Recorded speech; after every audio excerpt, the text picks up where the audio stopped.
All righty, here we go. So it is Thursday, the 31st of July, and it is 12:05 p.m.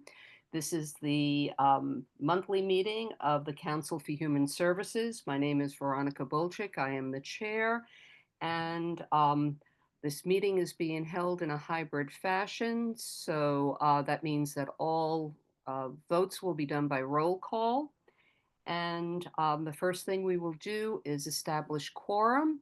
So I will need some help to see who's in the room, but I will start with on who's on the screen. So I see Tara Restieri.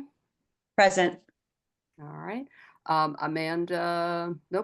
Sarah Wright. Here. And I see Deborah Gudemond. Present. All right. And myself, Veronica Bolchik, is on screen. And in the room, who do we have? Amanda Wright, present. Thank you. Anyone else in the room? Suzanne Keating, present. Okay. Is that it for committee members? John Balash. All right. Well, John Balash, you are here as a member of the public today. Okay. Because you are Contract Review Committee, but you are here as a member of the public, and thank you for attending. I also want to note that we have town administration here. So I see Jericho Bailey, walking back, and I assume that Alexandria Richards is there? Yes, Alexandra's here. Okay. So is that it for everyone in that room then? we also have Kelly arriving. Oh, Kelly. Okay, Yeah. Kelly. All right. Oh, I lost you again. Do I need to do an aye? I think you just do an aye. Okay, aye. Okay. Something just happened. I just lost. Oh, there we are. We're back. All righty. Okay. So that we've established quorum. The first thing we need to do, our last meeting, we at the end of our meeting, we lost quorum. So we need to close the meeting from, that was June, was it June 27th at 9? No, June 26th at 4 p.m. in the afternoon. So can I have a motion to close the last meeting? Motion to close. Okay, second. Okay, and by roll call, Tara, Aye. Kelly, Aye.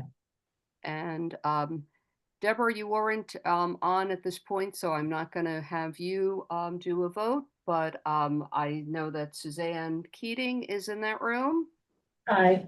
And we have Amanda Wright in the room. Aye. And Sue Minthinen, are you there? No, No, Sue. Sue. So Sue is not with us today? Okay, all righty. So I believe that we've just closed the previous meeting, myself, I. And the next thing is to approve the minutes from the 6th of June. Can I have a motion? Motion to approve. A second? Second. Okay. So we'll go through on the screen first. Tara, Aye. Kelly, Aye. Deborah, Aye. and then myself, Veronica, and Suzanne Keating, Aye. and Amanda, Aye. and Sarah. Aye. Okay, I don't see you on the screen anymore here. Did I get Okay. everyone? I believe I have everyone that is present. Okay. Again, I'm going to need a little bit of help with who's in the room and not, so thank you. Public comment. Oh, and I've lost the screen again. What's going on? Hold on. We can see you. Okay, but I'm not seeing anything here. Hold on. Oh, Technology. We do have one member of the public. John Balash is attending as a member of the public. thank you. And I have no idea what happened to the screen. Oh, it's back. I'm sorry. What I'm gonna do is I'm gonna turn off my phone because I think what's happening, I'm getting calls, and when that's happening, it's bouncing the screen. So give me 1 second. All right. Thank you. Alrighty. And yes, member of the public is John. Thank you for joining us today. John is a member of Contract Review Committee and do appreciate his presence here today. And look forward to you joining in on some of our conversation as a member of the public. But as you know, we've been talking about the cross pollination of these two groups, and I appreciate your attendance today. So the first call of order here is we have a new member, Deborah Gutmann, was appointed this past June to, or July, I guess it was, to our committee. And we also have 3 people that have been reappointed. So welcome back. What I thought would be a good idea is, since Deborah is new, is just to do a brief introduction and then of ourselves, and then we will have Deborah introduce herself. So I will start, and then we'll go to the committee, and then we'll end up with you, Deborah. So you'll get an idea of who you're seeing on the screen. All right. So my name is Veronica Bolchik. I've been on the Council for Human Services. I believe it was 2021 when I joined, and I was vice chair and then chair for the past 2 years, I guess it is. And when I moved to Nantucket as a full-time resident, I wanted to get involved in the community, and this seemed to most match my personal, professional, and educational background, having been in human services for a good portion of my career, and then also blending education and somewhat of rehabilitation into a business career for 25 years. So I wanted to get involved in the community, and this has been an extremely rewarding thing to learn about our community and our community needs. I will go on next. I see Tara next to me up here on the screen. Hi there. Hey, Deborah. Nice to meet you. I have been on the Council for Human Services since 2022. I have spent actually the last probably, I don't know, going on 12 years in human services in the state of Connecticut. I am a part-time resident. I'm not just seasonal. I'm here about 6 months of the year. And I care very deeply about human services and providing for the people of our community. I am a mom and stepmom of 6 kids, all who are late adults, and have 2 lovely dogs, one who's staring at me right now. Okay. Kelly, would you like to go next? Yeah, my name is Kelly Stephan. Nice to meet you, Deborah. I have a community development background, and I work for a consulting company that advises on adopting tech, conducts research, and mostly within the social service sector, and then on Nantucket, like the food security sector specifically. Okay. Thank you, Kelly. And Mhm. Sarah? Hi, my name is Sarah Wright. I'm the Director of Social Services at Nantucket Cottage Hospital. I think this is my 2nd year on the council. And that's it. Voila. Okay, thank you. And in the room, we'll start with Suzanne Keating.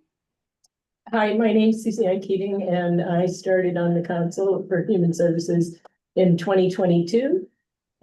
Excuse me, and I've really enjoyed getting to learn more about how this committee, council interacts with the needs of the town and the people that live here. And I've most recently been involved with the needs assessment, review and picking the group to do that. And I'm very excited about considering. Okay, thank you. And Amanda? Hi, Deborah. My name is Amanda Wright. I am a clinician. I've been very involved in the community for some time. I used to be the director of crisis and clinical at Fairwinds. And now I'm doing private practice and addiction work, Dr. Lepre, and also hospice, the Cape Cod visiting nurse. And I think this council is very important because there's a lot of human service needs on the island and, we're doing good work. So welcome. Okay. And just one thing, I know Sue Minton is not here. She is off island dealing with some medical issues. So she sends her regrets. So I'm going to go on now to you, Deborah. Hello, everybody. It's lovely to meet you all. I look forward to working with all of you. I am a full-time resident now. We moved here in September of last year, and I really wanted to get involved in the community because I have two neurodivergent children who are young adults now, and I honestly have seen the benefit of human services and how they impact families and communities and what they can do. And my husband is from a military background. His family are all in the US military. So we've worked extensively with veterans associations and because of that mental health issues that people have. And I really wanted to find a way in the community that I could actually get involved in those things as well. One, because they're close to my heart, and secondly, because I've just seen the impact it has when you have a community that can reach out, identify issues, and try to plug gaps where they can, because, we're all in it together. So I'm really looking forward to meeting and working with all of you. It's going to be great. Thank you. And Deborah, just because we have spoken, people are curious, I'm sure, but your accent, can you explain where your accent comes from? Yes, I'm an English South African. I was born in England. I lived there until I was 10, and then my parents moved to South Africa, and I lived there for another 25 years before moving to Germany and then to the United States with my husband's career. And from in the United States, it was Pennsylvania, Connecticut, and now here on the lovely island. So yes, we've been around a bit. Thank you. Thank you, because I had a difficult time trying to pin it down because you've really blended a number of. I have many, many different vowel sounds over the years. Yes. Exactly. Well, welcome, and we look forward to all working together. Yeah. So on to our next item on the agenda is this is the first meeting of the fiscal year. As you see, we've had reappointments and new appointments, and that means that it's time for election of chair and co-chair. Sue Minthinen has been a co-chair and she is not with us today. And I've had a conversation with her, and because of some extraordinary issues that she's going to be dealing with, she has thought it best to step down from being a co-chair. I don't know if I guess it's appropriate. I know I mentioned it last month. I would be interested in staying on, but I am looking for a person who can be a co-chair because as it stands, I will be traveling for a portion of the end of this year into the beginning of next year. I will be accessible by Zoom, even with time differences or whatever. I will be getting up at 2 in the morning or 4 in the morning, but that's certainly fine. So I am interested in staying involved on this level because of the changes that we've been working on and how these committees are developing. So I don't know, and this is procedurally, we probably should have a nomination if we can do chair and then co-chair. So This would be anyone want to volunteer for chair or co-chair moment? well, I'd like to volunteer for that. So Okay. is this where we No say others? nominate her? So you can, so at this point, you can nominate yourself for co-chair, but you can No. identify, like, if this is when we want to elect Veronica, this is where you say, I nominate Okay. Veronica. I nominate Veronica as chair. Okay. Is there a second? I nominate Veronica as chair. All right. So we'll do a vote. We'll start with Amanda. Yes, I. Okay. Suzanne, Aye. Kelly, Aye. Tara, Aye. Deborah. Aye. And then on the screen, and back in on the screen, I also, did I get Sarah on there? Sarah, There's, on a call. yeah, grab a call. Okay. And myself, I guess I will say aye. So motion passes. Did I get everyone's vote? Okay. Thank you. Now we have the opportunity for a co-chair. Is it possible for me to nominate a co-chair? All You right. may. All right. I would like to nominate Sarah Wright for co-chair. Is I was Sarah with us? Just- I was gonna say the same thing, but she stepped out. This is the perfect time to vote her in. Exactly. Okay. Let's stick my hand up and make sure she hasn't run away screaming. Okay. I do know She's back, so you can give her the good news. oh, okay, so she's in the room there. She just stepped out. Okay. Sarah, to bring you up to speed, you've both just been nominated to be co-chair, and we're gonna have a vote on that. Oh, So, okay. Do I get to give a speech or anything or? well, first let's see if you're elected, okay? Fast We'll track wait it. for election and then you can, do that. So, all right, Tara, can I have your vote? Yes. All right, Deborah, Yes. and then I see Kelly, Yes. and in the room is Suzanne, Yes. Amanda, Yes. Sarah, Yes. and myself, yes. So congratulations, you're now co-chair. I look forward to you. working with you, and again, I appreciate all the help that Sue Minthinen has these past 2 years, and she still will be active in our committee for sure, but she just asked if she could step away from this position. So thank you, Sarah. We look forward to you Thank you. helping for sure. All righty. Next thing is we have on our agenda is the appointment of CHS members to the Contract Review Committee. The Contract Review Committee is made up of two representatives from this committee. There's someone from finance. There is an open position from the Nantucket NPEDC.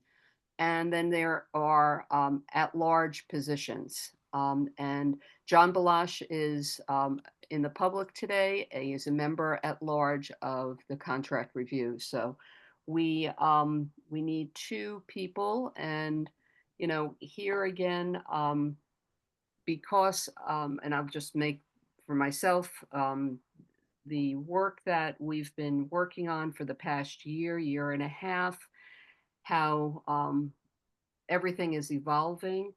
I would like to request to stay in the role on CRC, but Sue Minthinen has also requested that she step away from that for this coming period because of other responsibilities she has. So I am looking for a volunteer for CRC. If there is anyone who would like to volunteer for that. I don't know, Jared. Madam Chair, Yes, should I do a very brief outline of the expected responsibilities for that, just so Yes. that people know what they're potentially saying? So Contract Review Committee is the Human Services grant awarding organization. It needs to deliberate. Yes. The sign come down? No, well, people don't always read signs. Yeah. The Contract Review Committee is the Human Services Grant Allocation Organization. It is a subcommittee of this body. It meets most intensively in the fall seasons to develop the request for proposals, to issue grant applications, and then to evaluate and provide recommendations on those grant requests, which are then passed at town meeting as a separate budget article. It meets relatively frequently during grant season on the order of bi-weekly, and then it usually drops down to monthly or slightly more with meetings around the quarterly reviews.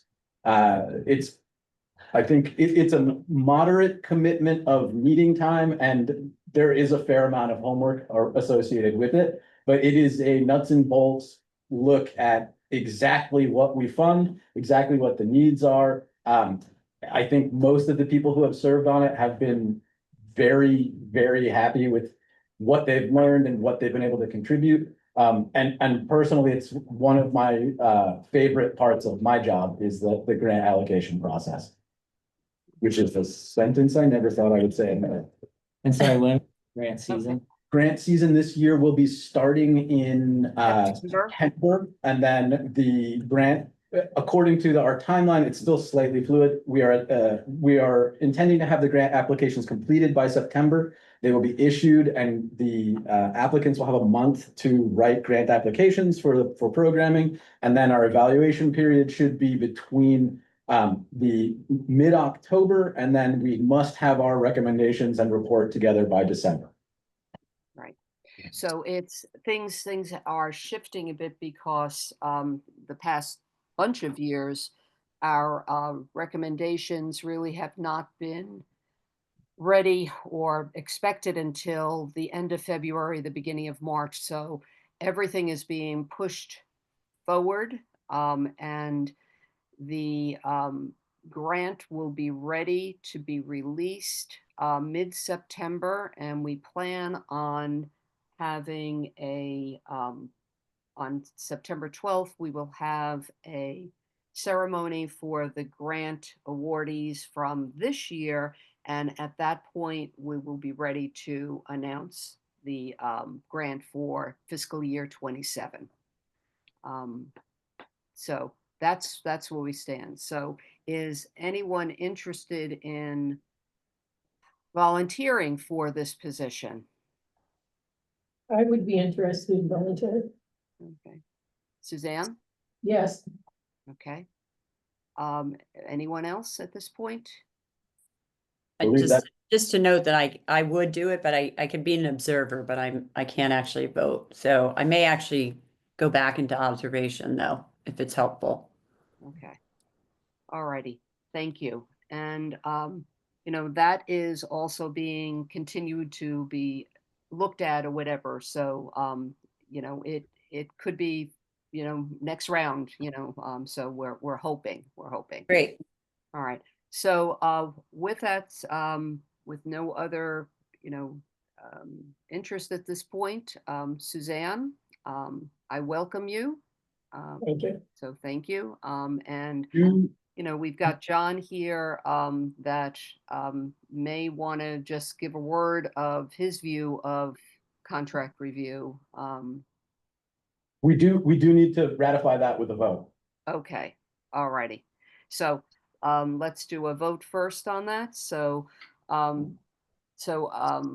we need a motion to approve myself, Veronica, and Suzanne as representatives on Contract Review Committee.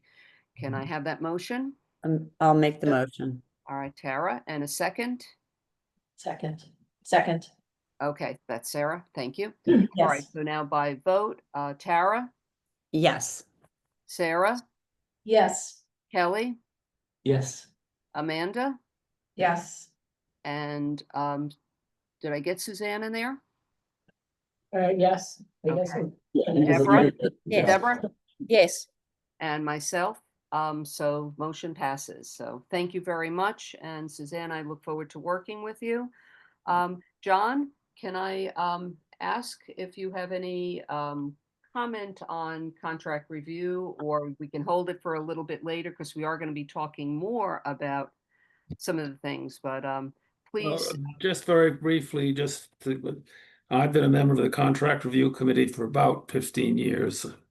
I started off as a member of the Human Services Committee at a point in time when the Human Services Committee had kind of fallen in disarray and I actually was part of the Human Services Committee when it was starting to be reinvigorated, and then was appointed as a member of the Human Services Committee to the Contract Review Committee, and I now serve as a member at large with a fair amount of institutional memory.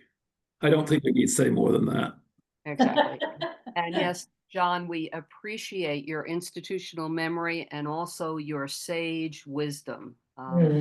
John has a number of years under his belt. We'll leave it at that. And, you know, he's a deep thinker and an excellent editor also. So thank you.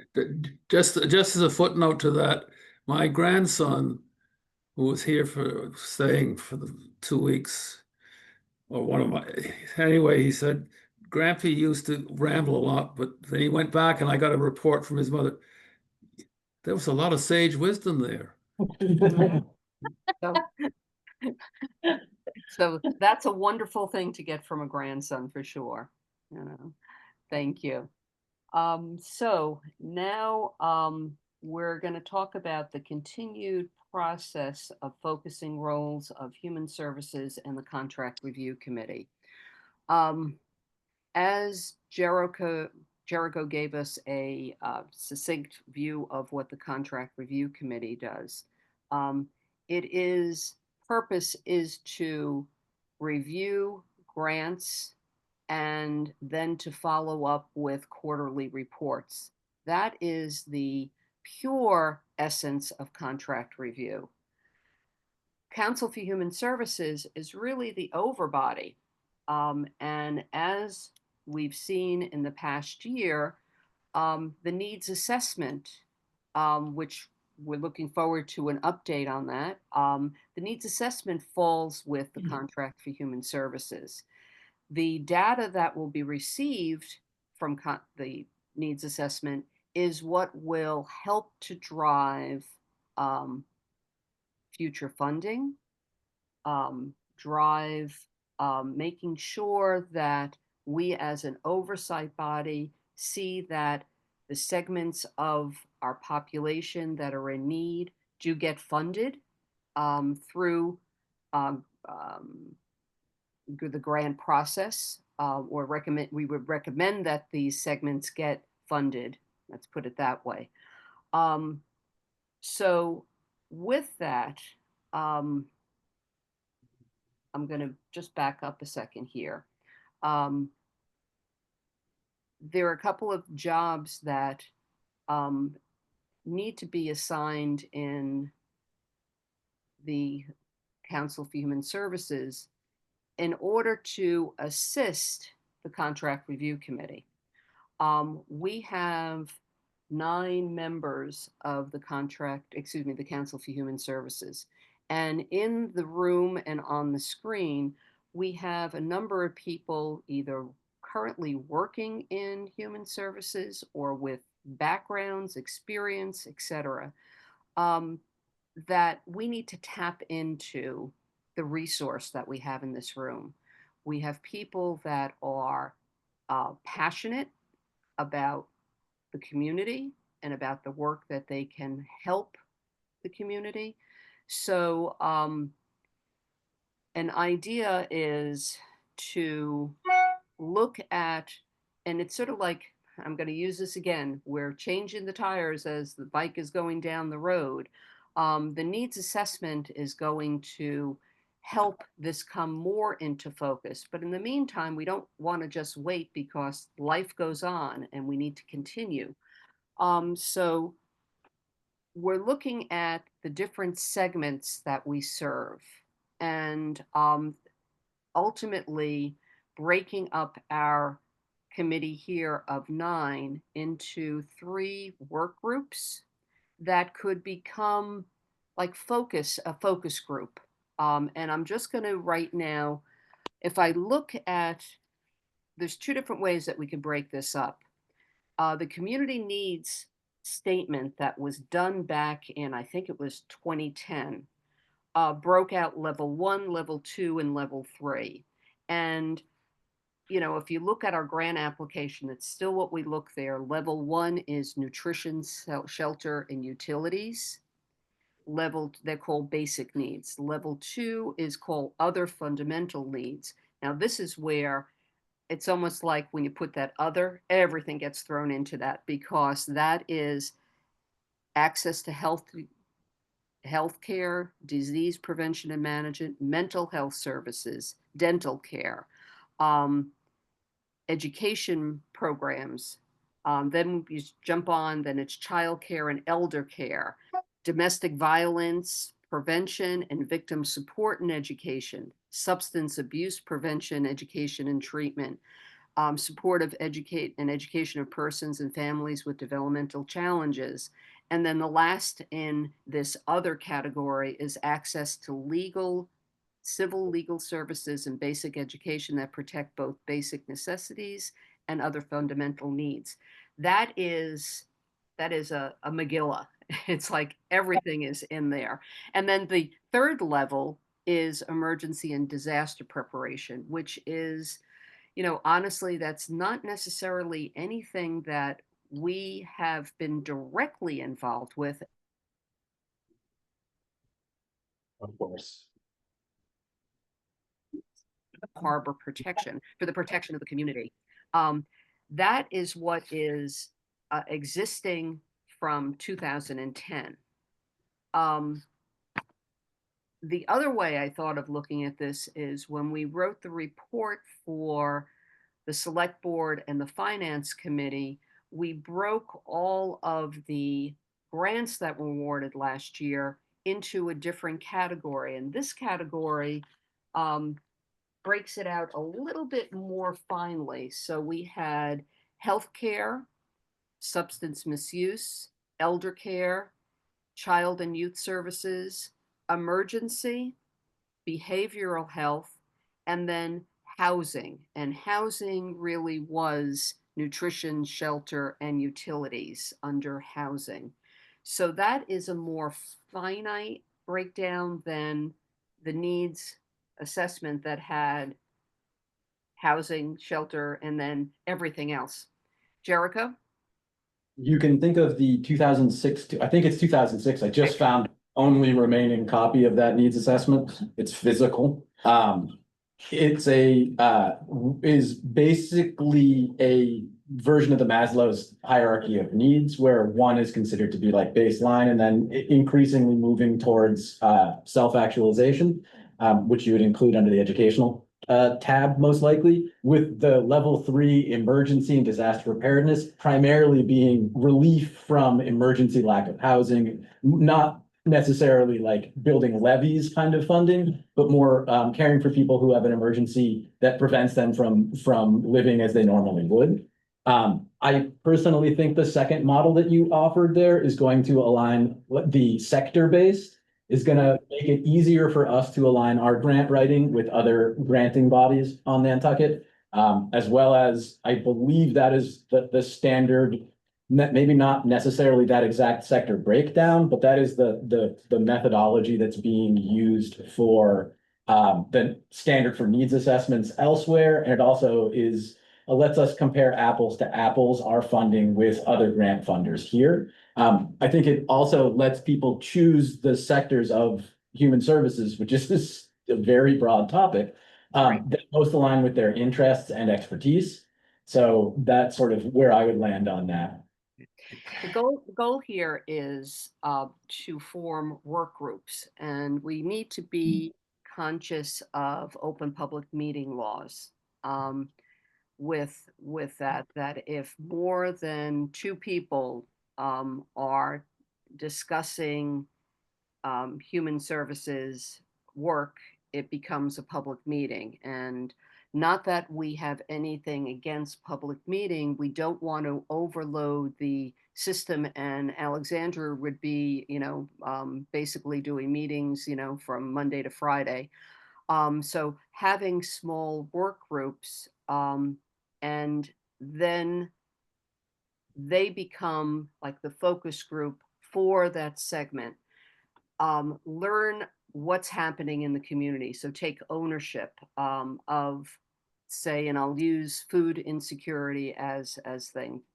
What programs exist, what's on the horizon, where are the needs, etc. The group would then report back to us as a full group, and then they become a resource for the contract review committee also, where when grants are being looked at in those segment, they can provide what globally is happening. The grant review and the grant recommendations falls with contract review, but they will be used as a resource. Any questions? If I've covered it, if understand the goal. Yep. Basically, we're looking to get more eyes on grant applications, to get more questions, to get better interactions with the grantors. And we have a resource here of people who are familiar with the Human Services Society, Human Services operations. And we just want to have more people looking at these grants to have to bulk out the reviews, because with the 7 people we have on CRC, it's a lot of text to run through, basically, and having more eyes on it, popularizes what everyone knows. The single most effective way to communicate on Nantucket is word of mouth. Having more people aware of what program is going on a more granular level only benefits the awareness of what the options are for services on Nantucket, and it'll help us get better and more accurate assessments and recommendations from the grantor, from the grant applicants.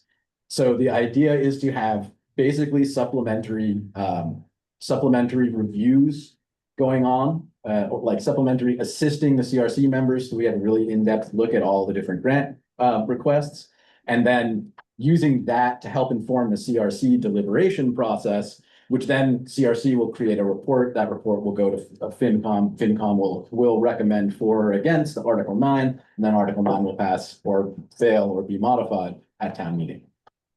Did that clarify a little better? Yeah.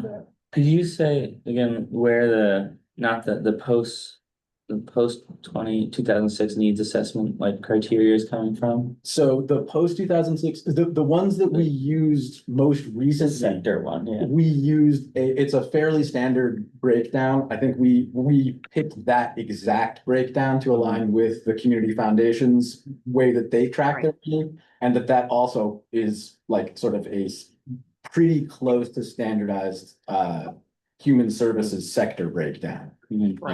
I think originally that breakdown is based on like a federal HHS like taxonomy, but I'm not quite deep enough to know exactly how it all breaks down. Right, and that listing is part of the grant application, because for applicants to understand, does my program fit within these needs, they have to see if it aligns with one of these, and that's what's been a guide. And can you just say the sectors once more? Let me pull them up from the All report. right, So I have it here. All Okay. right, so are we now talking about the finer Let's- breakdown? Okay, let's use the ones that we developed for the report last year. so it is housing, which is housing, shelter and utilities. That would be one. We actually, the request, I could tell you, from our request last year, 12% of the request were in that category. Then healthcare is the next category, and 9% of the requests were there. Substance misuse, 16%. Elder care was 5%. Youth and child services was 22%. Emergency was 5%. And behavioral health was 31%. Now, those percentages are the requests that we had in our grant applications. I'm sorry to ask, could you repeat just, you went a little quickly. I just wanted to, Actually, what I'm um, going to do is I'm going to repeat the percentages, but rather than by request, I'm going to tell you the grants that we did award for 26. That's Yeah. probably better. So the first one is housing, and housing includes nutrition, utilities, and shelter. So it's not just housing. And by sector, we awarded 17% of our grant monies last year to that sector. Next is healthcare. We awarded 15%. Substance misuse, 17%. Elder care, 6%. Youth and child services was 13%. Emergency, 8%. And behavioral health was 24% of the grant monies that we had to award last year. okay, thank you. Is that better? Yeah, And I can send out the report that has all of this information in it. Yes. Can I I'll ask just- one question? Of course. When we say healthcare, what does that entail? So specifically, healthcare, I think, what were the requests we granted? So like, for example, the housing was Nantucket Food, Fuel and Rental Association. Behavioral health was sliding fee scale. Emergency, I think was, what did we include on that? Emergency would be, I think what we considered, legal services was under emergency. And let me pull up the individual Actually, break. I've got the report here. Actually, if you send out the, A safe place was emergency. Healthcare was health imperatives. The maternal health and WIC. Yeah. And I will, Lexi, if you would, you have the 1.4, I'll send it to you. And then healthcare was, health imperatives. I don't think who else was in healthcare. I think that was the only. That was it element. for there. And emergency services with South Coast Legal, Yeah, and yeah, that was it for and the. a safe place. I think wasn't it also a safe place? a safe place for their, like, the overnight and victim advocacy organizations. And then I think NFFR also for their, no, NFFR was housing. Housing. Yeah, Yeah. And then for elder, it was the Meals on Wheels program for the elder services, the Memory Cafe program. That sort of, I think those were the main programs. And then, of course, everything we granted out under the substance misuse grant process was what's it called? Substance misuse as a category. Use, yeah. Yeah. And it was interesting because we looked at these when we were actually writing the report. So we're hoping that if we solidified these categories, that we start the process with identifying a grant in that so we can follow it along. So as I said, we're changing the tire as we go down the road. So where we, okay, sharing. Okay, thank you.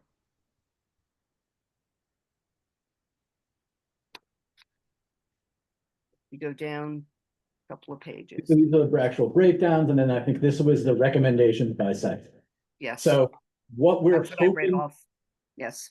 what we're hoping to get out of the needs assessment is a breakdown of available services that fit into this category that allows us to constrain and inform recommendations for programming. So basically, the idea is that we have done a really good job of identifying needs anecdotally, but we have not systemically addressed sectors by funding amounts. And this is an attempt to kind of get more granular with how we're allocating money and then be able to track outcomes to see how effective our programming is when possible. So with 2, 4, 6, 7 of these categories, we would then be looking for people to, rather than being assigned, to suggest what area you would like to devote more time into. Rather than doing it here on the fly, what I'm going to recommend is if Alexandria can, we will prepare an email with the areas, and then we'll have to sit down if it's either 2 or 3 of the segments that, it's going to be more than one that you're going to be involved with. And then you can respond back to your top choices for the work groups that you'd like to work in. And we'll get that out to you next week sometime, and with a deadline for just responding back. And we then can formalize the assignments. And then the sort of expected output for this would be reviewing alongside the CRC member some of the grant applications. We have a interview process, and we also have specific questions we like to prepare in advance for these agencies, so we can get a better view of anything that we missed in the actual written grant application. So the kind of thing that you guys would be doing would be reviewing the grants. I wonder what this question is, and then allowing, giving us additional insight to do follow-up questions for the various agencies when they come in, either written or as part of the interview process. Right. And that information would be channeled to the CRC, because that is a committee unto itself, but it would be information that they can then use as part of the deliberations that and the questions, et cetera, that they'll be using. All right. Okay. Any questions? Do we like this idea? Yeah. Yeah, I think it's great. Yeah. Okay. I have one question. When we are assigned our particular area and we are busy reviewing the grant applications, do we also, or can we also reach out to people, for example, in elder services, if that's your area, and actually have discussions with them as well on where they feel there is a gap that needs to be filled? Is that appropriate? Exactly. That's what I see. The role of these subgroups is to, go and visit. And you are a representative of the Council of Human Services, and most of our agencies welcome us with open doors and open arms. But yes, certainly that would be expected. Thank you.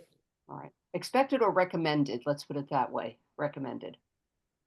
Desirable. Desirable, thank you. People don't like being told what to do, so it's a recommendation and it's desirable. Yes.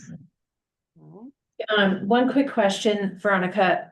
When the email goes out, could there be some short Sector description.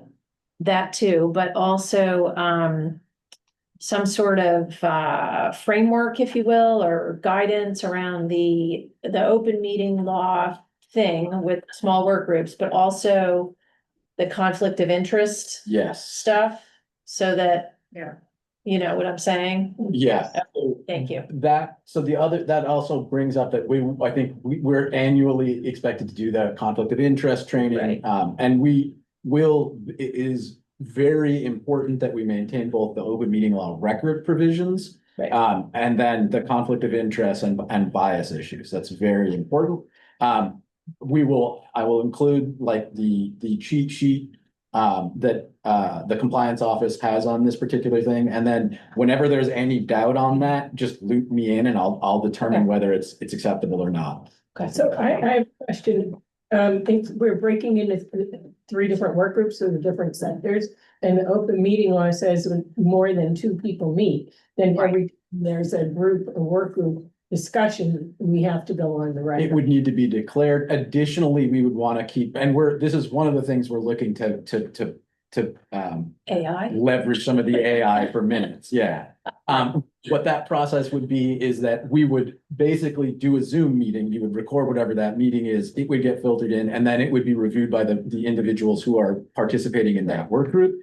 Additionally, if you guys are meeting, and there are issues around serial communication, but if you don't have 2 or more members discussing a deliberation, then it's not a Right. it's not a deliberation if you have under And, two. and until we determined what segments we wanted to break it down into, Okay. initially I was talking about 3, we may only have 2 people in a work group. And if it's 2 people in a work group, it isn't necessarily an open public meeting because 2 people can discuss that.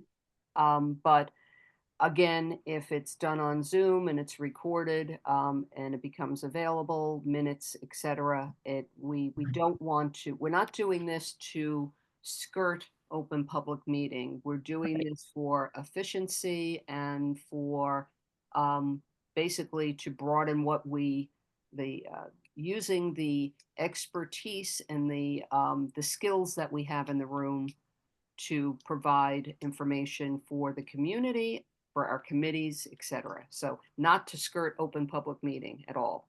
And the Maureen Coleman at the compliance office is fully aware of this process. We'll be checking in with her on a regular basis because I very much don't want any question about bias or any question about open meeting laws or record keeping. Right. And I know Deborah, being new onto this, there are 2 trainings, and Maureen is very good with sending out notices on that. And the majority, in fact, all of them are done by Zoom. Last year, I believe it was, because open public meeting became an issue on the island. Beside doing a Zoom, they also did it in person at a number of times. So a number of us attended that also. So it's a major issue. I don't think that we've ever had it, but you know, there's reasons why these laws are in place because we want to be transparent and open our information open to the public. Yeah. One thing I'd like to say, even our written communication is subject to open public meeting laws. So when you get a email from Alexandria, please do not reply all, because once you reply all, we all have that information and it potentially is subject to open public meeting. Not that we are doing anything mysterious or any kind of collusion or anything like that, but even if it's just trying to pick a meeting date, any of that could become open public meeting accessible. So do not reply all on a email. If it comes from one person, you communicate right back to that person, and that's it. And the reason also that Alexandria, beside being our very talented assistant, communication comes out from her as opposed to me, because once we start doing that, it also is open public meeting. So thank you, Alexandra, for filling that role. It helps tremendously. So. And one final thing on this, if there are any concerns, questions, or ambiguities, reach out to Maureen Coleman for the definitive answer on whether or not something is acceptable. I really can't communicate that enough. I want this to be above board because I think it'll be very helpful for the process. And I really would like to see CHS. Like we have the amount of time it takes for a CH to get up to speed on a lot of the grant things can be not insignificant. So everyone being more familiar with it means that we'll be able to assist in more ways. All righty.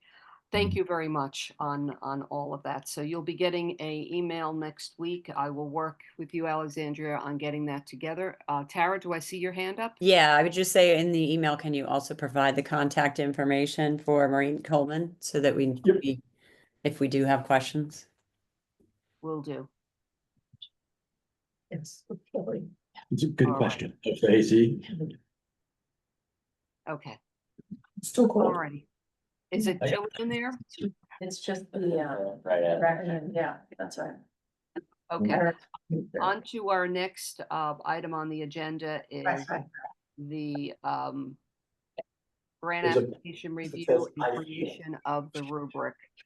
As we've been talking, CHS being more of the overbody, in our next meeting, we want to actually look at the grant application and also from that, look at the rubric, develop a more exact rubric that can be used by contract review. We will do that, and then the rubric and what we have will be turned to contract review, and they will add their suggestions in there also before it's finalized. So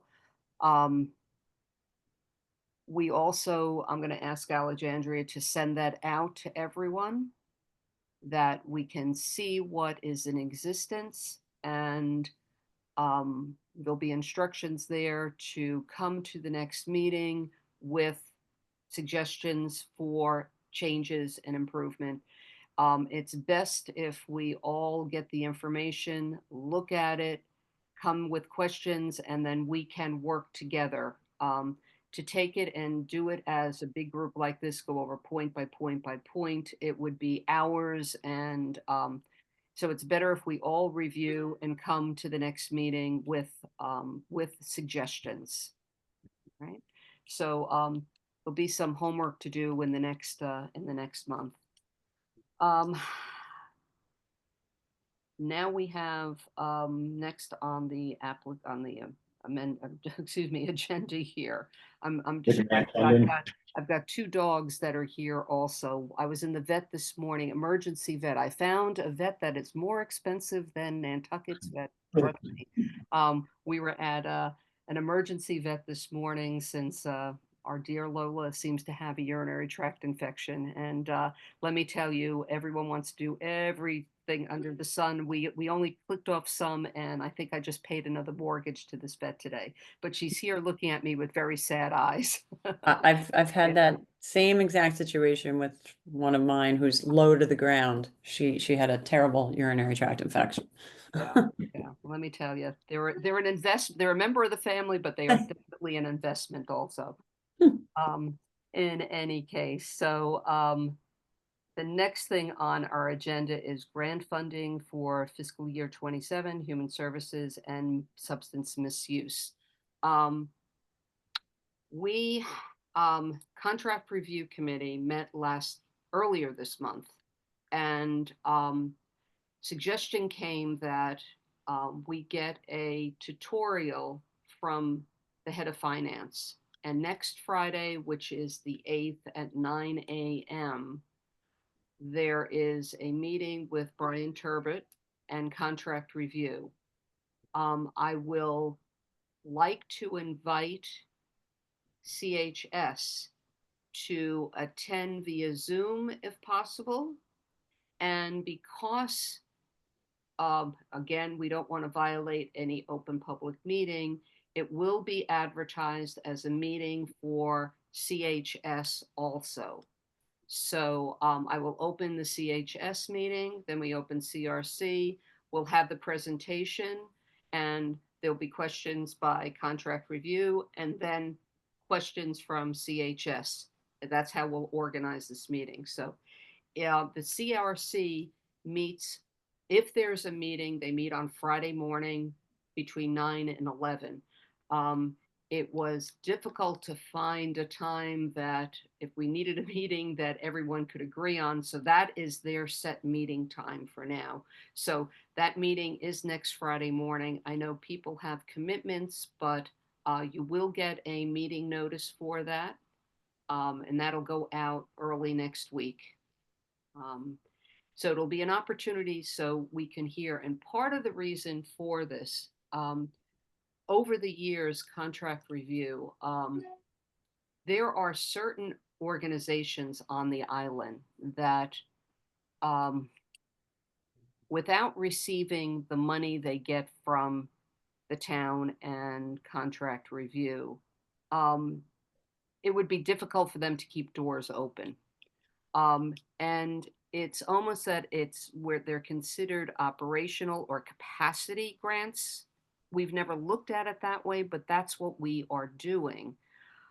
We also have organizations that are developing new programs. We want those new programs. we consider that almost like seed grants.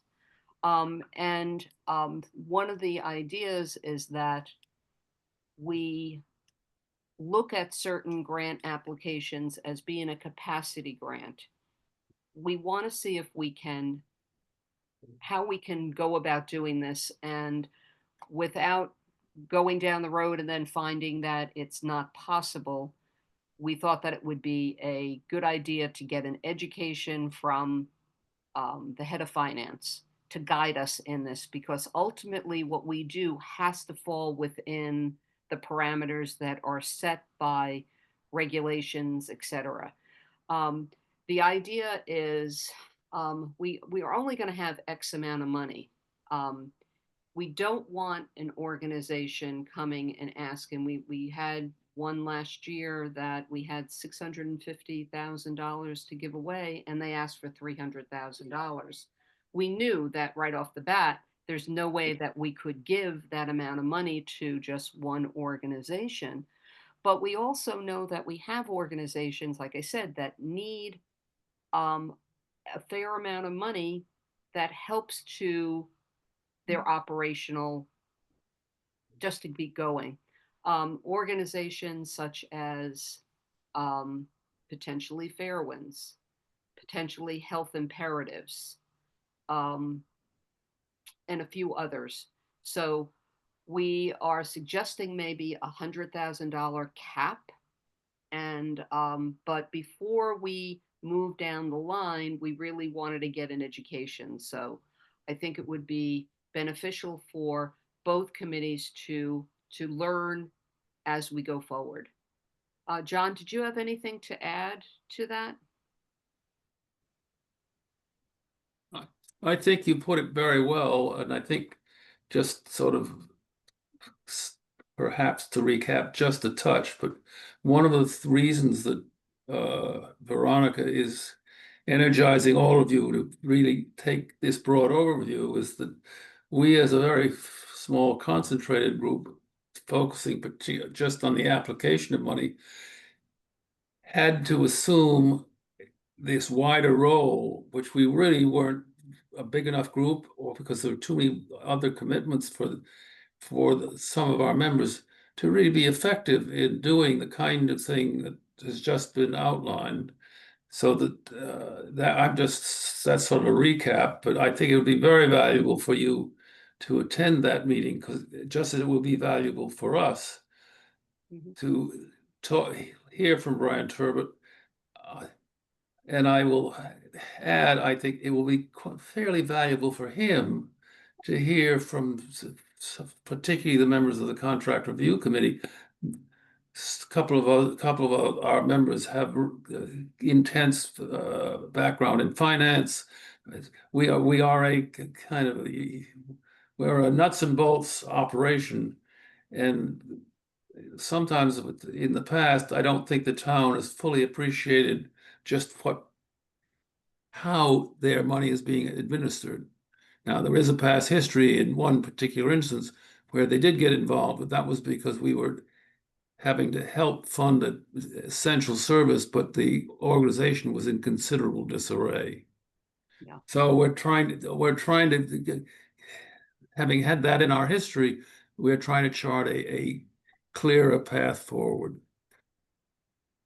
And I think, in the end, what grows out of this also is just educating everyone on human services. And, we've been talking about on September 12th having our grant award ceremony.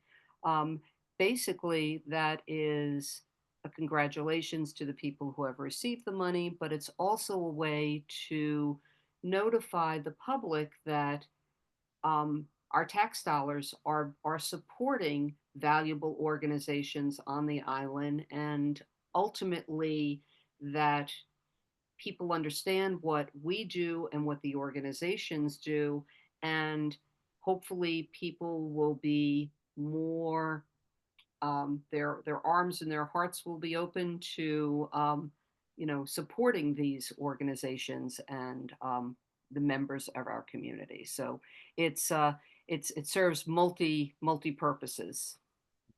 Jericho?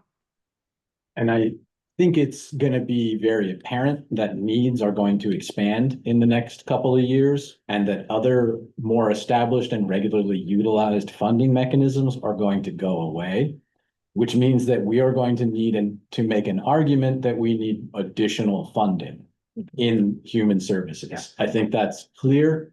We did a couple of very basic analyses of just purchasing power between the $650,000 in human services between when it was allocated in 2018 and today. And the difference in purchasing power is $183,000. That's just based on the value of the purchasing power of $1 in 2018 versus it is today. So we'll need to make consistent arguments that we are using this money well, that we are tracking this money well, that it is going towards worthwhile causes, and that it is having an impact. And this is one of the steps along the way to do that, I believe, is having a broader, more participatory group who can popularize what we do so that members of the community know what it is we're up to and how we're helping. And I think that these are all steps along towards that and a longer scale view of what we're trying to do here. And I'm looking at the time, it's 1:11, so I'm going to try to make it a little bit shorter because I know some people have to get back to work. But with meeting with Brian Turbot, on the tail of that, we are going to have a formal letter that will be submitted to the town manager and the select board requesting funding for fiscal year 27. And there is a formal letter that will be I think we'll have to circulate after the meeting, and then we can get an approval at the 8th when Right. Okay.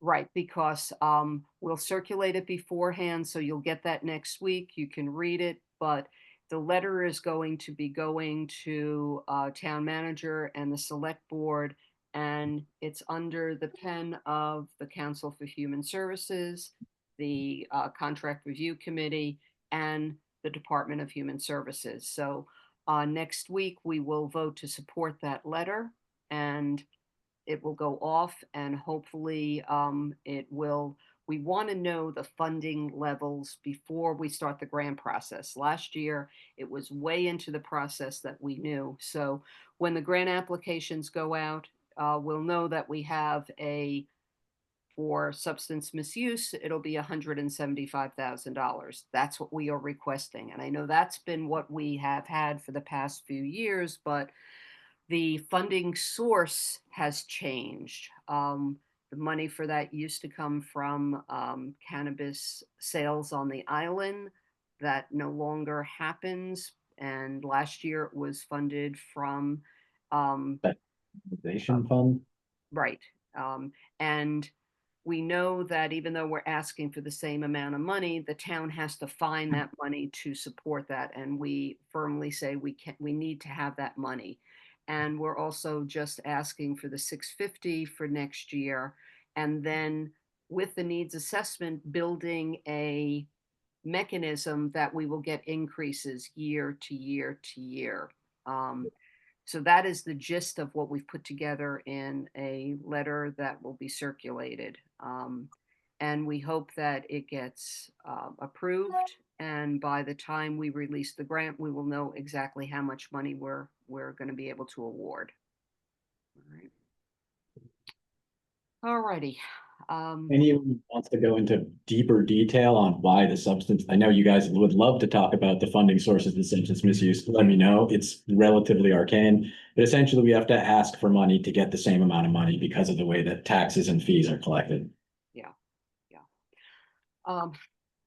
With no more on that subject, can we just have a needs assessment update, Jericho?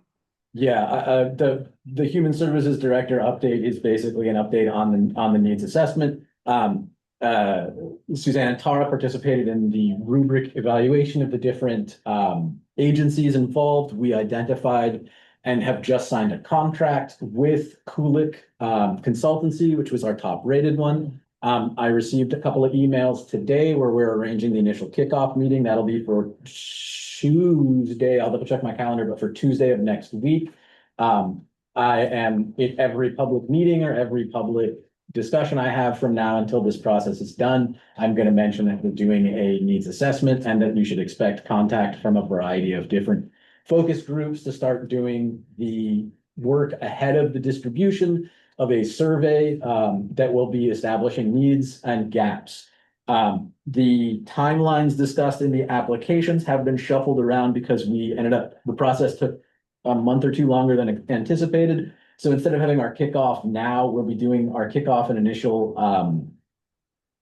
focus group and stakeholder assessment meetings in should be doing those in September with an eye to releasing a survey instrument in this between October and November to try and catch as much of the shoulder season need as we can. And then that process, I got the contract data, Veronica, so this is an update. We do not need to end on the fiscal year. It can go August to August. So we're gonna have, the process will extend with final analysis and probably reporting into next summer. I think that's it. All right. Tara? Just a tiny bit of detail in terms of the organization that was chosen, and kind of so that people understand why we kind of chose them and rated them our first pick. They're a small firm, very hands-on. The principal, as well as the managing principal facilitates group sessions in both English and Spanish. He's bilingual. That was very important to us. They have done they've done a lot of work in similar types of areas. They did a bunch of work for Brookline, Massachusetts. So, we really felt like they were small, they were nimble. They really wanted to actively engage the community and not just be hands off. They really want to be hands on. And I think, that those are some of the prime reasons that we had rated them as our top choice. And I'm very happy that that we signed a contract with them. Wonderful. And ironically, they were the top rated bid and also the like least expensive bid, Yeah. which was really nice. By the way, I don't know why, but Cindy accidentally opened that access to us, and I saw that they were the least expensive. We were good to go on that for the after the unsealing was part of the process, which was nice. The Interview process, I think it was unsealed right after the interview, Right after. because you can't Yeah. know beforehand, but Yeah. it was I do want to thank Tara and Suzanne for their efforts in doing that review, because it's extremely important, and I think that you both learned a lot by participating in that. So It thank was you. very gratifying. Good. Thank you. It was. Thank you. All right. So on to the next thing is actually community services updates by members of the committee. Anyone have anything they'd like to talk about that's caught their eye or happening in the community, etc.? If anyone does get anything between meetings, feel free to send it to me and I can distribute it to the group. Okay, well, thank you. I'm on to some old business. At one of our last meetings, we talked about just, as we were saying on September 12th, just making more aware of what we do or whatever. But someone recommended, I think it was Tara, you said maybe a table at the Sustainable Market. I made contact with them, and as of September, so they go actually until the second week in October this year. They do have table space available, but it won't be until September. And we'll have to figure out how we want to do this, that we can offer it to some of our organizations in the community, or we can man that table, etc. So the contact's been made. Kat Stepbeck is the manager of the market, and she has assured me that don't talk to her right now because they're crazy. But she said once Labor Day comes and there is a table space, and it's that actually is being funded by one of our real estate agents, so we would not have to pay for those tables either, because they make money by well, they keep their sustainability by the fees that people pay to have a space, but it is covered by one of the real estate agents has given money for that. So let's think about it, and we can discuss it at our next meeting and get ready for a plan. All right. On to the grant award ceremony, September 12th. I've asked Alexandra, I'm going to work with her. We're going to develop some certificates, et cetera, that we're going to try to make this as, try to make it a how do I put it, a good event. Let's put it that way. We want it to be a professional thing. We want people to feel good about what they're doing, and we're going to ask the organizations to do a brief overview of what they're doing with the monies that they've received. So it'll be an educational opportunity also for the community. Right now, we will have the location finalized. I don't think we're going to be doing it at Mariah Mitchell under the tent because of potential accessibility, but we do have the community room on Fairgrounds Road reserved, and also we're looking into the Dreamland, potentially doing it, and it'll be a Friday morning in Dreamland, so it wouldn't conflict with any of their programming. So that's developing, and we'll know more probably next Friday on that. Any new business? Okay. Next meeting date. So the next meeting date will be next Friday at 9 o'clock. But then I do want to also look at the calendar for a meeting later on in the month, because next Friday we're basically going to be just doing the finance review. We won't have the ability to get into any of our other tasks. So that's what I wanted to talk about here as new business also. Today we're meeting at noon. That we're a new year. We had been meeting on the fourth Thursday at 4 o'clock. Is this a better time for people to meet as opposed to at 4 o'clock? Yeah, it is. I mean, it's fine. Okay, so everyone agrees that this is a better time. And Thursday, is that a good time for people? Yeah. Okay. Okay, so we'll lock up the assumed once a month on the, what are we on, this is the last well, this is the last Thursday in the month. The fourth, it's the fourth. We've been going on the fourth Thursday. So the next one would be August 28th at noon. So we'll meet on Friday the 8th at 9 a.m. for the meeting with finance, and then on the 28th at noon, and that noon for Thursday will be our regular meeting time. All right. With no more, is there a motion to adjourn? Yes. Motion to adjourn. And a second? Okay, and a second. Kelly second. Okay, thank you. By roll call, Amanda, Aye. Sarah, Aye. Kelly, Aye. Suzanne, Aye. Deborah, Aye. Tara, Aye. myself, I, and John, I think, has left the room. So goodbye, John. Thank you for being here.